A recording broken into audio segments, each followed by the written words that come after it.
નમસ્કાર મિત્રો આજે આપણે વાત કરીશું રામદેવ પીરના ઇતિહાસ વિશે। મિત્રો રણુજામાં આવેલા રામા પીરનો ઇતિહાસ જ કંઈક જુદો છે। હિન્દુ હોય કે મુસ્લિમ, અહીંયા કોઈ પણ જ્ઞાત-જાતના ભેદભાવ વગર મંદિરમાં આજે પણ દરેક ધર્મના લોકો ભક્તિભાવથી તેને પૂજા કરે છે।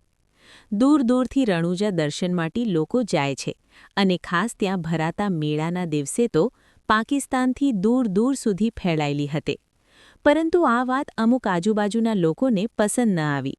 તેમણે લાગી કે તેમનું ઇસ્લામ ધર્મ ખતમ કરવા માંગી રહ્યો છે, જેના કારણે મૌલવીઓએ રામદેવજીને નીચું બતાવવા માટે ઘણા ઉપક્રમ કર્યા, પરંતુ તેમના બધા જ નુસ્ખાઓ વ્યર્થ ગયા। જ્યારે મૌલવીના બધા જ પ્રયત્નો અસફળ રહ્યા, ત્યારે તેમને મક્કાના મૌલવીઓને પીરોને આ વાત કહી। તેમણે કહી કે ભારતમાં એક એવા પીરનો જન્મ થયો છે જે આંધળાઓની આંખો સાજી કરે છે। અપંગના ચમત્કારિક ગુણોને બાબાને ખ્યાતિ, આણે પોતાના ચમત્કારોને ચકાસણી કરવા માટે મોકલવાનું નક્કી કર્યું। રસ્તાની અંદર જ 5